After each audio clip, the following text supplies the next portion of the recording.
Goodbyes are not forever, and goodbyes are not the end. It simply means I'll miss you till we meet again.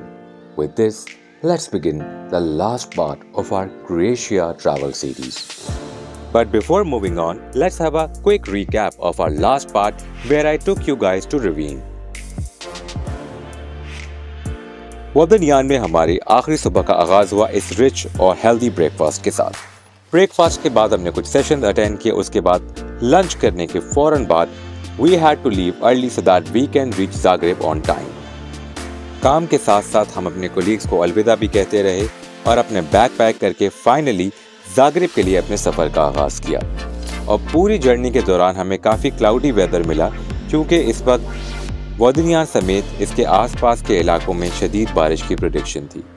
पूरे रास्ते हमने जो कुछ सीखा, जो कुछ डिस्कस किया, उसके बारे में बात करते हुए और आने वाले वक्त में क्या क्या नए चेंजेस आएंगे डिस्कस करते हुए कैसे टाइम गुजरा पता ही नहीं लगा। जहाँ एक तरफ अपने अपने घरों को जाने की खुशी थी, वहीं इस बात का थोड़ा सा दुख भी था कि ये जर्नी अब अपने अख्ताम को है। चूँकि लोग ज़्यादा थे इसलिए हमें 2 गाड़ियों में एडजस्ट करना पड़ा और रास्ते में डिसाइड हुआ कि हम इस जगह पर एक छोटा सा स्टॉप ओवर करेंगे। ये जगह किसी भी ट्रैवलर के लिए एक कंप्लीट पैकेज हो सकती है क्योंकि यहाँ पे वो तमाम फैसिलिटीज़ मौजूद हैं जो किसी भी ट्रैवलर या टूरिस्ट को चाहिए होती हैं। यहाँ पे काफ़ी बड़ा रेस्टोरेंट बना हुआ है जहाँ पे आप डाइन इन भी कर सकते हैं। इसके अलावा यहाँ पर बहुत सारी और भी ज़रूरत की चीज़ें मिलती हैं। ना सिर्फ ये, आप यहाँ से फ्रेश जूसेस और फ्रूट्स भी बाय कर सकते हैं। और सबसे अच्छी बात जो मुझे लगी वो यह था कि यहाँ पे ग्रॉसरी आइटम्स भी मौजूद हैं क्योंकि बहुत सारे ट्रैवलर्स ऐसे भी होते हैं जो अपना बैकपैक के साथ चल रहे होते हैं और अपनी ही वैन में कैंपिंग का सामान लेके जा रहे होते हैं। तो कैंपिंग करने वालों के लिए ये एक अच्छी जगह है जहाँ से वो अपनी तमाम ज़रूरत का सामान लेकर आगे की जानिब बढ़ सकते हैं। और वहीं हमें दिखाई दी ये 2 ब्यूटीफुल लेडीज़ तो यहाँ पर कॉटन और कपड़े की मदद से कुछ इंटरेस्टिंग टॉयज़ बनाने में मसरूफ़ थीं। These ladies were really welcoming and humble in nature. मेरे रिक्वेस्ट करने पर उन्होंने ना सिर्फ मुझे वीडियो बनाने दी और साथ ही साथ अपने कुछ टॉयज़ भी दिखाए और अपना फ्लायर शेयर किया। It won't be wrong if I say that this was one of the cutest things that I saw in Croatia. So after a long tiring day, I finally reached to our Zagreb campus and without any delay, मैं सीधा लेटा bed पे और सो गया। उठने के बाद इतनी देर हो चुकी थी कि मेरा शॉपिंग का जो प्लान था वो धरा का धरा रह गया। मैं इस मॉल पे पहुंचा जिसका नाम तो अब मुझे याद नहीं है, मगर इसको बंद होने में सिर्फ 10 मिनट रह गए थे। सो बाय द टाइम मैं अंदर गया सब कुछ ऑलमोस्ट बंद होने को था except for this restaurant which was about to close and the waiter was courteous enough that he allowed me to sit for a while. तो यहाँ पर कुछ टाइम बैठने के बाद मैंने सीधा वापसी का रास्ता पकड़ा और सोचा कि अब क्या किया जाए। तो ज़ाग्रेब में आपके पास रात में क्या ऑप्शन रह जाता है। मैंने एक बार फिर से ज़ाग्रेब के मेन स्क्वायर का रुख किया और वहाँ पे मुझे दिखाई दिया ये रेस्टोरेंट और बार जो कि जितने रेस्टोरेंट और बार मैंने देखे उसमें सबसे अमेजिंग था।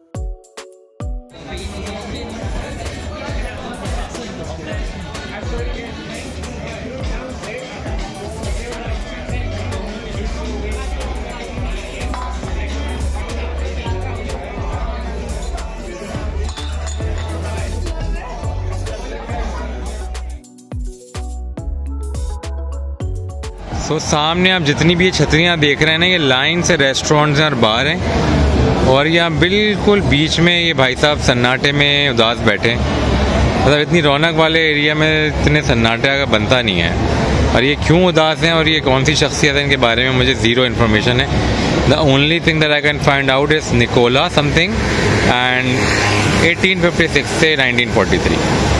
तो भाई इनकी उदासी देखी नहीं जा रही ज़्यादा। It's time to move on.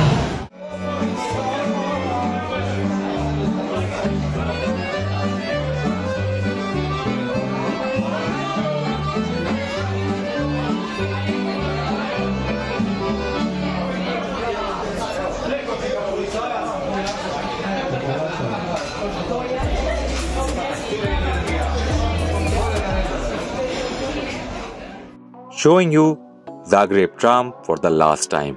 सुबह जल्दी उठकर कुछ काम निपटाने थे और एयरपोर्ट के लिए निकलना था, इसलिए मैंने ज़ाग्रेब को किया अलविदा और निकल गया अपने कैंपस के लिए।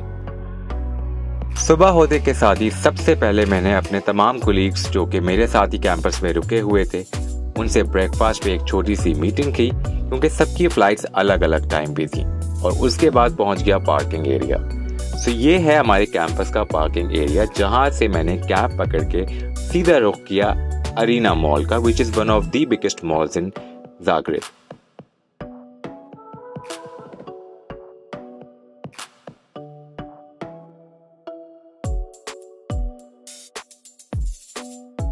अरीना सेंटर की लोकेशन की अगर मैं बात करूं तो ये बिल्कुल बीचों बीच लोकेटेड है, क्योंकि जितनी भी ट्राम्स मैंने यूज की उसमें हर दफा ये मॉल मुझे दिखाई दिया। दैट मीन्स कि it's very easily accessible. Not just that, इसको बहुत बड़ी जगह पे बनाया गया है और इसकी सराउंडिंग में पब्लिक पार्क्स भी मौजूद हैं, जहाँ पे बच्चों के लिए झूले भी लगे हुए हैं। और अगर आप मॉल में आउटलेट्स की बात कर लें तो it is one of the biggest malls, और यहाँ पे तकरीबन तमाम इंटरनेशनल ब्रांड्स मौजूद हैं जिसका मुझे आइडिया है। बहुत सारे लोकल ब्रांड्स भी हैं और यहाँ पे एक सिनेमा भी है और बहुत बड़ा फूड कोर्ट भी। तो अगर आप इंटरनेशनल ब्रांड्स ढूंढ रहे हैं और आपके पास टाइम की कमी है, then this can be the best option for shopping.